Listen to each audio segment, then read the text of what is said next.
Hola, un gusto saludarlos. El día de hoy vengo a hablarles de memorias sobre el general Francisco Morazán para la clase de literatura hondureña de la Universidad Nacional Autónoma de Honduras. Mi nombre es Oscar Saldívar y comenzamos. Memorias del general Morazán, escritas en David, Nueva Granada, en 1841. Para escribir la vida de los hombres públicos que han figurado en tiempos pacíficos bajo un gobierno constitucional, basta conocer los hechos y las leyes y ser exacto e imparcial en las observaciones,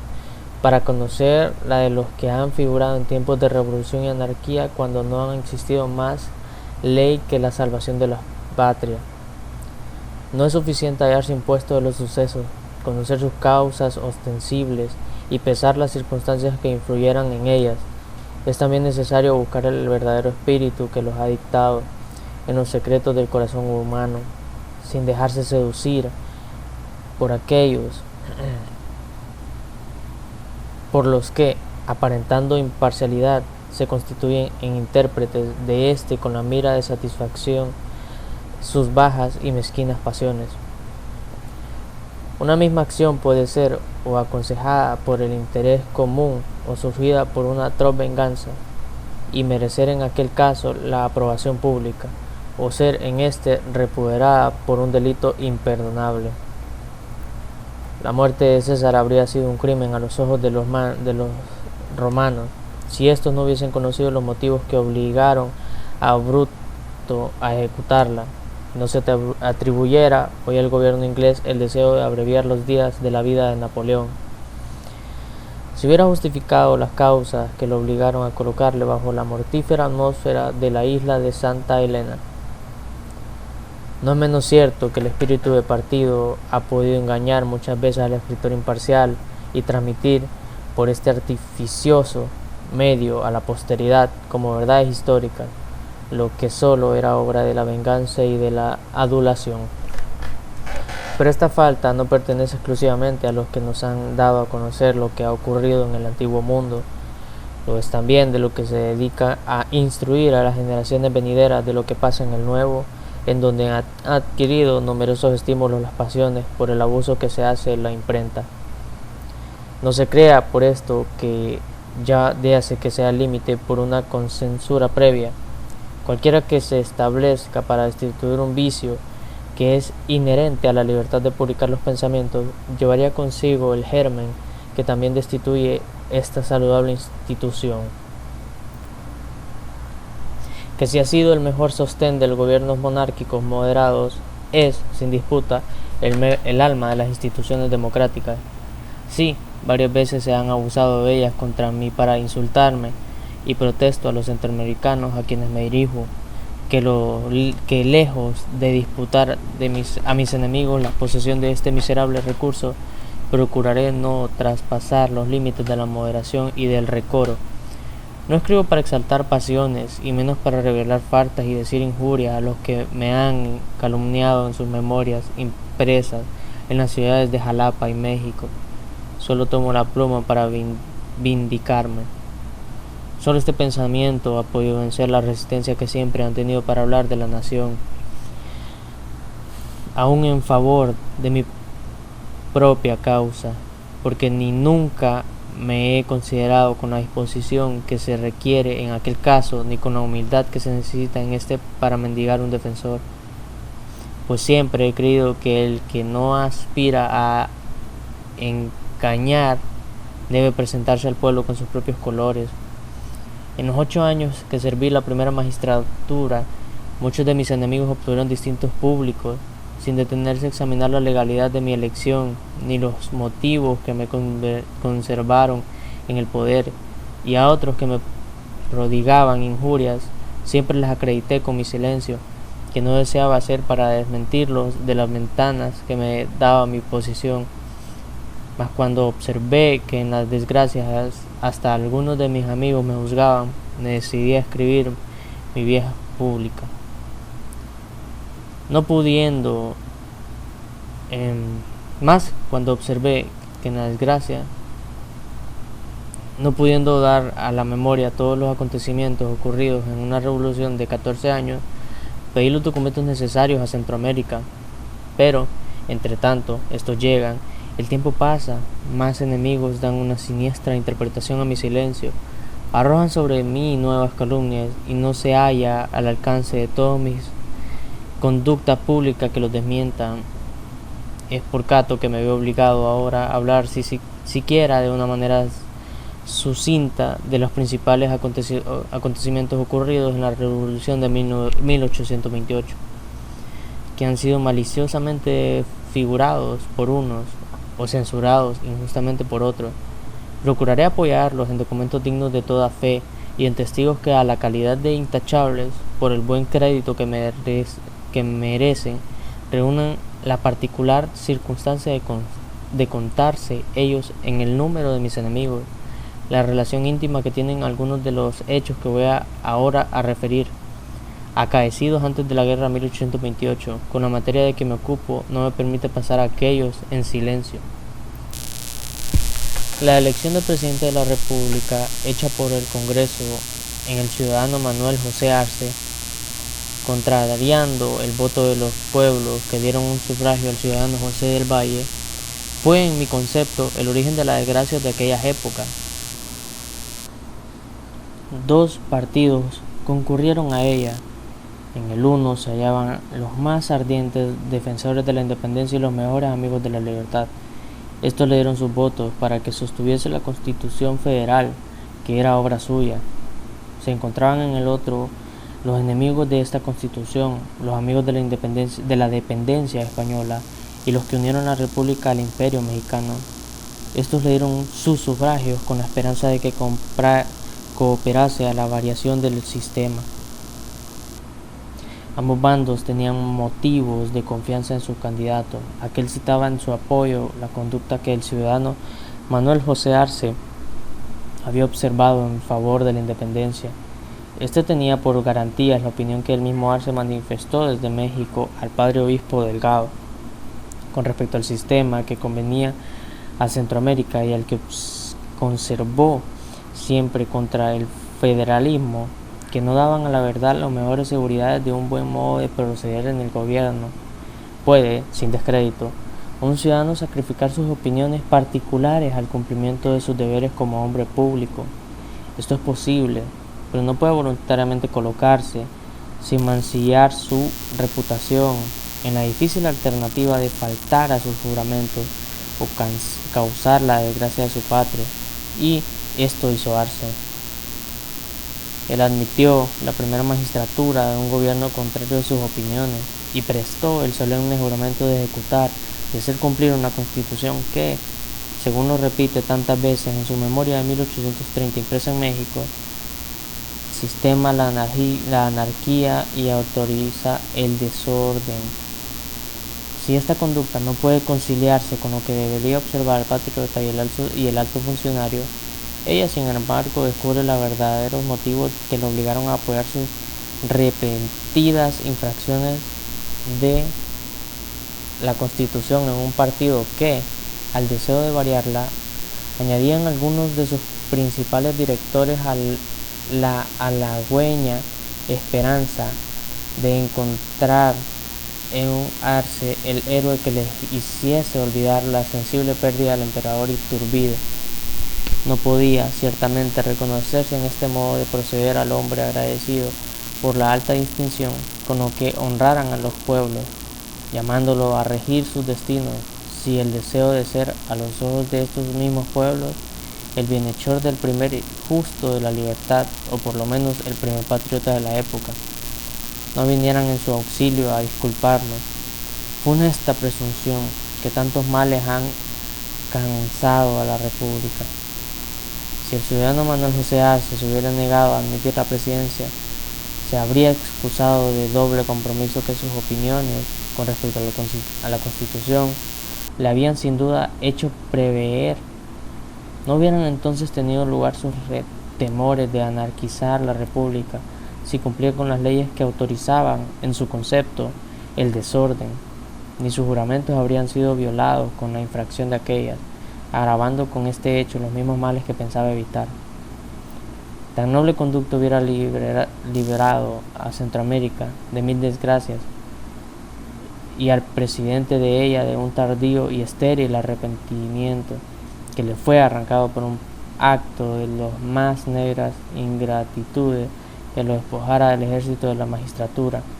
y vino en socorro del pueblo cuando se hallaba ya dividido y destrozado por la guerra civil y la anarquía. Yo acababa, dice el presidente Arce, de estudiar en Washington y en los principales estados angloamericanos. El sistema federal había penetrado su origen, había pulsado sus enlaces, me enteré de sus ventajas y me hice cargo de sus defectos. Y todo esto, es necesario decirlo, se obró en pocos días, y sin el menor conocimiento del idioma inglés, no podía decir más el sabio e infatible Mr. Alejo Tocqueville, a quien debemos en sus preciosas obras tituladas De la democracia en las Américas del Norte. Desgraciados centroamericanos, vuestros males se pueden lamentar, pero consolados con ese estéril sentimiento, porque no es posible, en conciencia, hacer responsable de ellos a su autor. Si todas las opiniones que he referido son bastante a hacer es conocer la suerte que esperaba a Centroamérica, yo no les presento al público, sino como las precursores de grandes hechos que hablan al corazón imparcial un idioma tanto convincente cuanto que está fundado en las mismas leyes, argumentos y raciocinios aducidos por el expresidente Arce en su propia defensa. Dos partidos se enfrentaban, a Arce y a sus amigos, en opiniones para variar las leyes, objeto único de su mira, de su falta, de su descrédito y de su desgracia, o el que se emplea regularmente en las repúblicas con el fin de obtener el triunfo en las elecciones y, de consiguiente, el flujo que se desea en las cámaras para reformar o variar la Constitución, o el de la fuerza. Aunque el primero era más sencillo y el único legal, existía mucho tiempo en su ejecución y, además, carecía de trofeos y de gloria. Si podía haber alguna persuadir, sería los ojos del presidente Arce, tan oscurecida por las intrigas que se anolen emplear en semejantes caos, como el color de los vestidos diplomáticos de las personas que deberían ejecutarlo. No siendo este recurso acomodado al genio del presidente y menos a sus intereses, eligió el segundo partido. Dos motivos le obligaron a obrar de esta manera: seguir las huellas de los héroes conquistadores para poder adquirir esa gloria guerrera, tanto más noble cuanto son más grandes los obstáculos que vence y los peligros que corre el jefe militar que la obtiene a la cabeza de sus soldados vencedores. Fue sin duda el objeto del primero: afirmar por lo futuro en los hombros de estos mismos soldados la silla del poder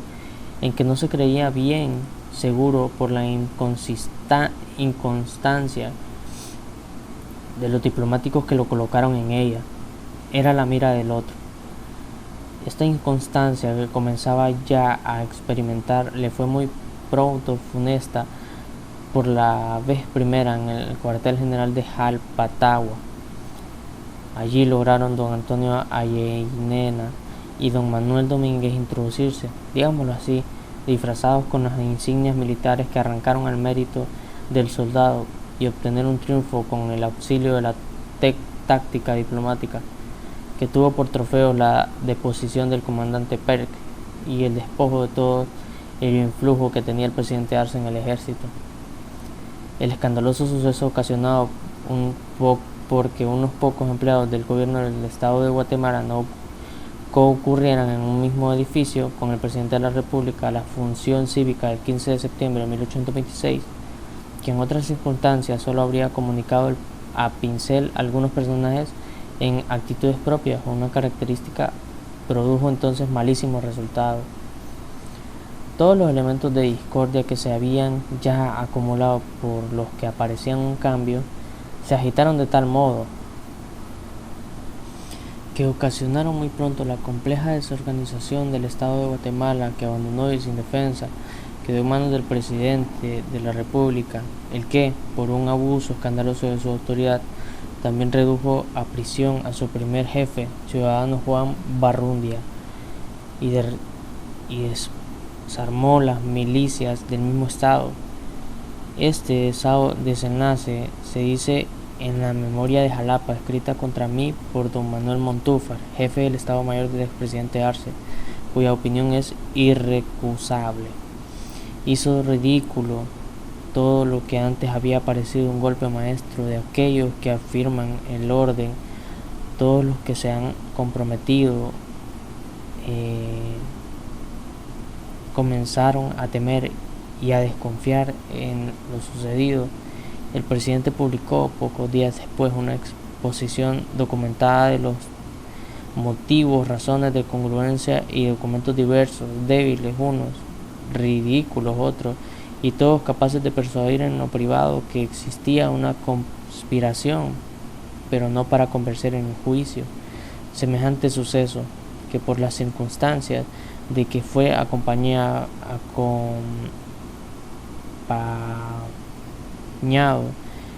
pareció a algunos un ensayo de las armas del poder, y que en realidad fue el resultado de una combinación que preparará, como se vio después, igual suerte a todos los jefes de los demás estados que no supieron defenderse. Inspiró en estos una fundada y justa desconfianza, aunque sí se quiso disculpar el hecho, asegurando que aquel funcionario había provocado con su conducta al jefe de la nación y obligando a éste a hacer uso de la facultad que le concede el artículo 173 de la Constitución, que nada previene para un caso tan singular. La conducta observada por el vicejefe Flores, que el mismo presidente colocó en el gobierno por la confianza que le inspiraba, le acreditó que éste solo buscaba en las autoridades de los estados a entes sumisos y pronto a ejecutar sus voluntades. Pero Flores se portó con una dignidad y firmeza que no se le esperaba, resistiéndose a cumplir la orden de desarmar al capitán Cerda y negándose a admitir la fuerza federal que le ofrecía el presidente, la que, con pretexto de hacer respetar la autoridad del Estado y conservar el orden de los pueblos, debía completar la sumisión de estos y la humillación de aquel funcionario. Conducta tanto más aurosa y meritoria cuando ella produjo la catástrofe que le aguardaba en la misma iglesia de Quetzaltenango, en donde, puesto en manos de un feroz populacho instigado por las funestas ideas que le involucraron, sus sacerdotes, apareció en pie de las imágenes de los santos, a la vista de sus inicios jueces y en presencia de la Eucaristía, que estos exhibieran para acreditar sin duda que muchos de los que se llaman religiosos entre nosotros no creen en Dios de los verdaderos cristianos, y de este modo los empolvados altares del fanatismo que ya estaban ya olvidados en el presente siglo fueron de nuevo levantados por sus dignos ministros y enrojecidos con la sangre inocente del desgraciado Vicente Cirilo Flores.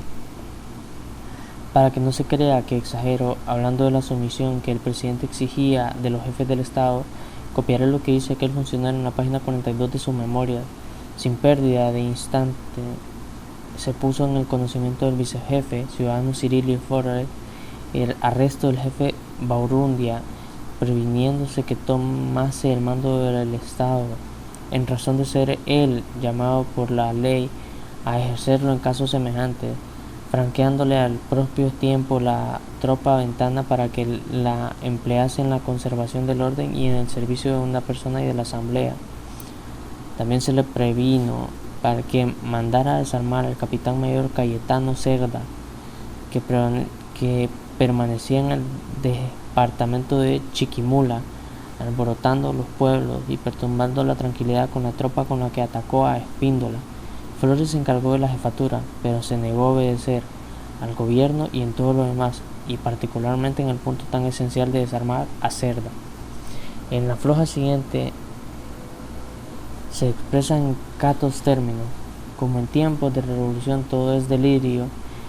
no ha faltado entre nosotros quien se atreva a preferir la blasfemia política de que los jefes de los estados son súbditos del presidente de la república, y es así que me veo en la necesidad de hablar hasta esta impertinencia. La Constitución en el artículo 123 dispone que el presidente prevenga a los jefes del Estado lo conveniente en todo lo que concierna al servicio de la Federación, sea que fuese sus excepciones la que él dé al verbo prevenir, nunca será la de mandar a ordenar el superior al súbdito que ejerce alguna cosa. El presidente en uno de este artículo pudo prevenir, advertir e informar o avisar a los gobiernos de los estados la conveniente al servicio de la Federación, pero no pudo mandarse en concepto de subordinado. Si el artículo en cuestión exigiese de los jefes del Estado absoluta subordinación al presidente de la República que deben los súbditos a su superior, no merecía ciertamente el hombre de federar la Constitución de Centroamérica, y el presidente Arce hubiera conocido mejor nuestro sistema y su propio idioma. Habría cometido una falta menos en su conciencia administrativa y quitado a la venganza de sus partidos un motivo más para llevar la guerra en nombre a todos los estados de la Unión. Cada uno de los estados que componen la Federación es libre e independiente en su gobierno y administración interior, artículo 10, y les corresponde todo el poder por la Constitución, no estuviese conferido a las autoridades federales. A la vista de este artículo, ¿cómo habrá podido sostener el presidente Arce semejantes pretensiones? Y cómo, sin pasar por humillación de que a una autoridad extraña se ingiese el título de superior en el régimen interino del Estado, podía el vicejefe Flores, por las órdenes de aquel, tomar precisión del gobierno, desarmar al capitán Cerda y, a lo que es aún más degradante, admitir a su servicio fuerzas federales, porque no convenía a los intereses del jefe de la nación que usase de las fuerzas del Estado que había ya disuelto, reteniendo en su poder el armamento. Pero aún hay más. Sobre el poder que da el citado artículo 10 a los gobiernos de los estados, aparece otro mayor, que si han pasado en los silencios de los legisladores, no por esto han podido evitar que exista, y menos que se ejerciese de una manera positiva para los estados en el momento mismo en el que se buscaban pretextos para humillarlo,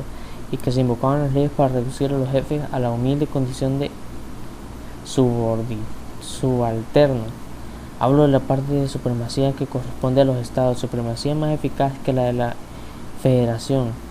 puesto que se ejerce, como se vio entonces, al arrimo inmediato del pueblo, en lugar de que la otra solo tiene por el apoyo de la ley y el convencimiento de unos pocos ciudadanos a quienes su ilustración los eleva sobre las localidades de sus honrosos y precedentes, los llaman a servir a los primeros destinos de la Federación. Si esta es una falta que causa algunas veces males y principalmente en los gobiernos nuevos, ella nace de un vicio inherente al sistema federal que divide en fracciones al pueblo, y por lo mismo exige para evitar sus malas consecuencias el mayor tino y prudencia de parte del primer funcionario.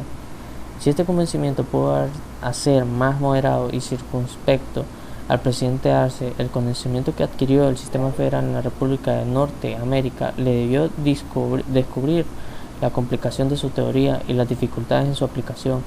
dificultades que debería considerar mayores en Centroamérica, puesto que no podía guardar que se encontrase en el pueblo ni el conocimiento regular de aquel sistema ni el hábito del gobernante por sí mismo.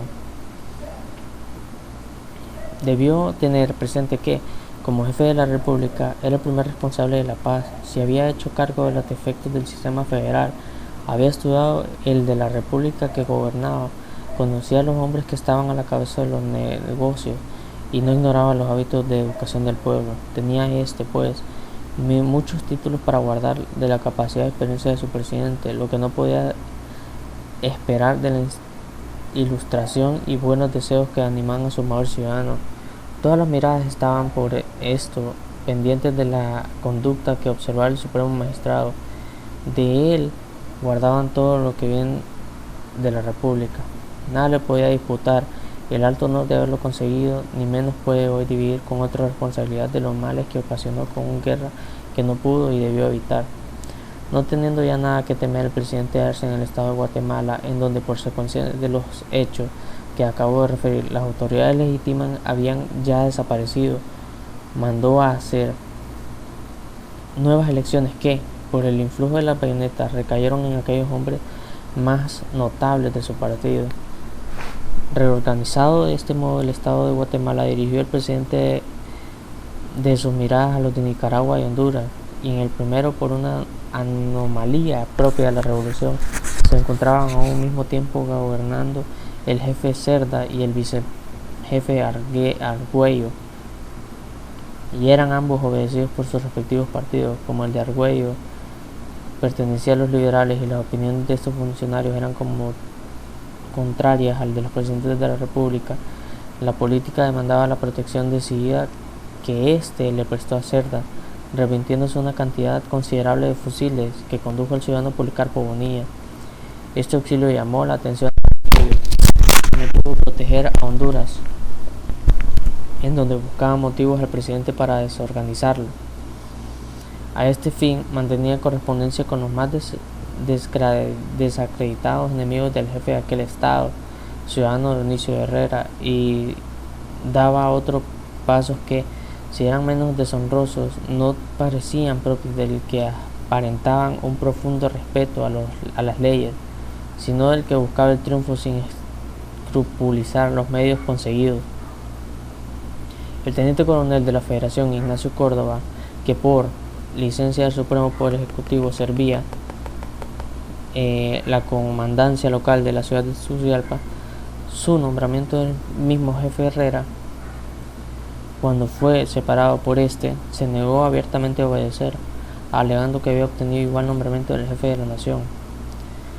La ciudad de Tegucigalpa se halla situada en la cordillera a más de 2000 metros de altura sobre el nivel del mar y distante de este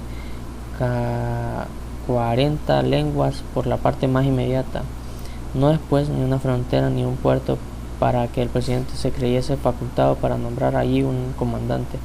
a no ser que haya pensado hacer después navegable el río de aquella ciudad en las 200 lenguas que corre antes de desaguar en el Pacífico. Este escandaloso avance de la autoría, ejecutado con la mira de sostener el partido que hacía la revolución a Herrera en Honduras, produjo la acusación que éste dirigía al Congreso contra el presidente Arce, acompañándolo todos los 12 elementos que esclarecían el hecho. Despechados los enemigos de jefe Herrera con el mal resultado que tuvieron los medios que habían empleado hasta entonces para trasladar el orden, se decidieron a quitarle la vida. A medianoche los asesinos dirigieron sus tiros para 2 balcones de la casa que habitaba, a otras tantas camas colocadas al frente. Los malvados ignoraban. A medianoche los asesinos dirigieron sus tiros por 2 balcones que de la casa habitaban, a tantas camas colocadas al frente. Los malvados ignoraban cuál de ellas pertenecía a José, el jefe Herrera, pero sabían muy bien que una era ocupada por su esposa. Sin embargo, antes quisieron triplicar las víctimas, agravando su crimen con la muerte de la madre inocente y del hijo tierno que aquella tenía en sus brazos en el fatal momento, que permitir se les escapase la que era el objetivo de la venganza de aquellos que habían estimulado su sórdido y mezquino interés. Pero por una feliz casualidad las balas se introdujeron en el colchón de la cama en el que se hallaba la señora de Herrera, y otros rompieron una columna de catre en que dormía éste, sin haberle causado daño alguno. Los asesinos presentaron en su precipitada fuga las señales positivas de su crimen. En aquella misma noche, sin ser perseguidos, desaparecieron de la ciudad de Comayagua el escribano Ciriano Velázquez y Rosa Medina, quien después acreditó en la destrucción de las mejores casas de Comayagua, mandada a ejecutar por el coronel Milla cuando sitiaba aquella ciudad, que era tan buen incendiario como torpe asesino. A los pocos días de haberse intentado este crimen, se introdujo en el estado de Honduras el batallón federal número 2 al mando del coronel Milla, con el pretexto de custodiar los tabacos que excedían almacenados en la villa de Arroyano, perteneciente al mismo estado y distante 70 leguas de la capital de Comayagua, que era entonces la residencia del jefe Herrera. Este, que tenía 1000 motivos para temer a un atentado al presidente de la República y que no veía el riesgo que corrían los tabacos existentes en el departamento de Gracia, se presundió que él era el único objetivo de aquella fuerza. Tomó en consecuencia algunas precauciones y reunió varias compañías de milicias para observar la fuerza federal destinada a cuidar los tabacos, que por diversos avisos se había haber orden del presidente de la República para marchar sobre Comayagua, se mandaron 40 hombres a las órdenes del oficial Casimiro Alvarado, que llegó hasta el pueblo de Intibucá, distante 30 leguas de la vía de los llanos. Allí supo Alvarado que el coronel Milla se había puesto en marcha con toda la fuerza. Para conocer la dirección que traía, hizo marchar al oficial ciudadano Francisco Herrera con 10 hombres en el pueblo de Yamaranguila, distante 2 leguas de Intibucá. Se encontró Ferrera con la División Federal y para la memoria de un hecho histórico, se batió con solo sus 10 soldados, logrando detener por algún tiempo la marcha de toda la división de Milla. Obligado y negó a retirarse, como era regular, dio parte a Alvarado de lo que había ocurrido, el que en instantes se contramarchó con sus 40 hombres y se fue a ponerlo todo al conocimiento del gobierno, en cumplimiento de su comisión. Para justificar la marcha del coronel Milla sobre Comayagua,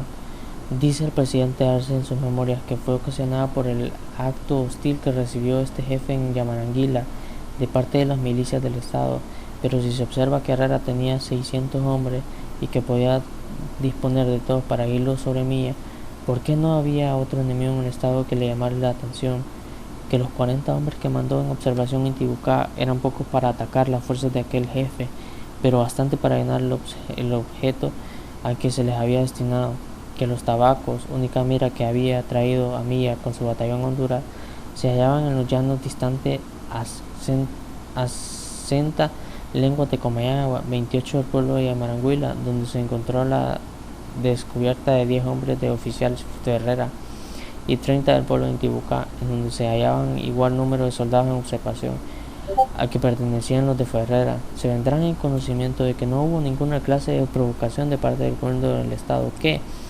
en uso de las facultades que le daban las leyes, bien pudo dirigir las milicias a los cuales de los pueblos mismos del Estado. Si todos estos hechos prueban que el presidente Arce fue el primer agresor en la guerra de Honduras sin ninguna provocación por parte de las autoridades, se nota la reservada que dirigió el coronel Milla, fechada el 7 de marzo en el cuartel general de Apopa y firmada por el jefe del Estado Mayor, el coronel ciudadano Manuel Montúfar, en que él proviene sustancialmente que ponga término a los males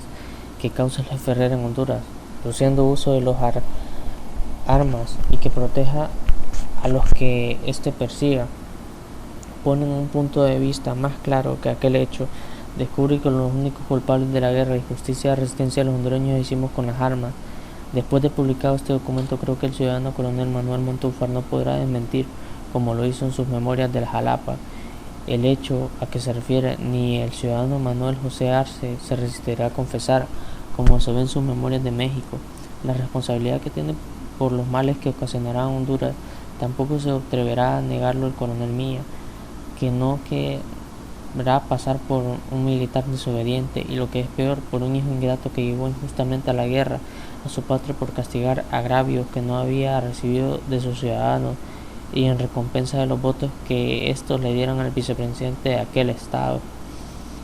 Milla, sin encontrar el camino ninguno resistencia, llegó a la ciudad de Comayagua el 4 de abril y estableció su cuartel general en la iglesia de San Sebastián. Unas trincheras mal construidas y un jefe militar traidor eran dos obstáculos de fácil acceso para las situaciones. Si la vigilancia de los soldados patriotas no hubiera hecho importantes por lo largo de las maquinaciones de la intriga, así como los diversos ataques que se dieron a la plaza, estos no tuvieran otro resultado que el saqueo de la ciudad, que se hallaban fuera de las trincheras, y el inútil incendio de sus mejores edificios, que se vengara la cobardía ofendida de los tenaz resistencia que le opusiera el valor de un puñado de soldados hondureños y leoneses. En tanto que tenían lugar estos sucesos, la fuerza enemiga se imantaba en razón que se disminuía de la plaza. Los víveres faltaban y muchas veces era mayor la sangre que se derramaba que el agua que se tomaba en el río, defendiendo por los contrarios. La esperanza de un pronto auxilio hacía, sin embargo, sufrir estos males con resignación, pero esta desapareció muy luego, Cuando se supo en la plaza que la tropa auxiliar se había disuelto en la hacienda de la Maradiaga, después de haber rechazado la división que lo atacara al mando del teniente coronel Hernández, el desaliento apoderó el ánimo de los cobardes. La pérfida comandante tuvo en ellos un apoyo y la plaza se rindió el 9 de mayo de 1828 por una capitulación en que todos los criticaban al traidor por la conservación de su empleo, al jefe que no había podido lograr ninguna ventaja sobre los sitiados, y para que nada faltase a este documento vergonzoso, la firmeza con que había el jefe rechazado las proposiciones de rendirse que se le hicieran, fue castigada dejándolo en merced del vencedor como prisionero de guerra. El presidente de la República, que pocos meses antes, queriendo acreditar su respeto a la ley, puso al jefe de Estado de Guatemala en el término de 3 días a disposición de la asamblea que debiera juzgarlo. Hizo conducir a Herrera preso a la capital de la República, 160 lenguas distante de la ciudad de Comayagua, a donde debiera reunirse la legislatura para conocer de su causa. Si aquel magistrado hubiera tenido esta vez el deseo de seguir un religioso observante de la Constitución, pero se olvidó entonces de que ella, por no convenir a sus dobles miras, le humillara al jefe Herrera, dándole por prisión en mucho tiempo la misma casa que él habitaba, y de meritar a sus contrarios el desprecio que hacía de las leyes. Cuando un funcionario público trata de recubrir con las formas judiciales la satisfacción de sus personales agravios, aún existe la esperanza de que vuelva al sendero de la ley, pero cuando el descaro se asocia a la venganza, la esperanza desaparece, porque entonces el espíritu de sí la obra en la voluntad del gobernante. Aun cuando el presidente Arce no hubiera expresado su opinión contra estas mismas leyes antes de presionarse al Ejecutivo Federal, ni se apoyara después en el partido que apetecía un cambio de gobierno, eran muy repetidas las infracciones para que no fuesen voluntarias, evitarle los golpes que dirigiera el sistema para que no envolviese en la dañada intención de destruirlo. Él supo anular la resistencia que lo pusieron al Senado, influyendo para que los senadores amigos suyos se negasen a concurrir a las sesiones para que se disolviese el cuerpo por falta de número. Él logró que varios diputados, también amigos suyos, no concediesen a las sesiones extraordinarias del Congreso, en donde debía exigirle la responsabilidad con arreglo a la ley por no haber acreditado en las sesiones ordinarias la justa inversión de los caudales públicos en otros motivos no menos poderosos. Él, en tanto anulaba de este modo la representación nacional, se dirigía en juez de los que tenían derecho para juzgarlo, usaba de facultades que ni esta misma representación nacional había obtenido del pueblo, y convocaba a su manera reuniones del Congreso extraordinario. Él, arrogándose de atribución del Congreso, interpretaba la ley según sus miras y reducía la presión del jefe de Guatemala el concepto de ser súbdito suyo. En este propio concepto ordenaba al vicepresidente que fuese en el gobierno que desarmara las milicias del mismo estado y que tomase su servicio las fuerzas federales. Él nombraba comandante local y en el centro de los estados, como lo hizo en la ciudad de Tegucigalpa. Él daba órdenes a los coronel Milla para que hiciese la guerra al jefe del estado de Honduras. Él, en fin, jugaba de este modo con las leyes y se burlaba del pueblo que le confiaba en ejecución. Al recordar la conducta que observó el presidente Arce en el gobierno, no ha cobido en mí el mezquino deseo de herir su amor propio, ni la inmovible mira que dirigiera su pluma al escribir las memorias que publicó en México. Vamos a dejar hasta aquí esta lectura y pronto continuaremos con la parte 2.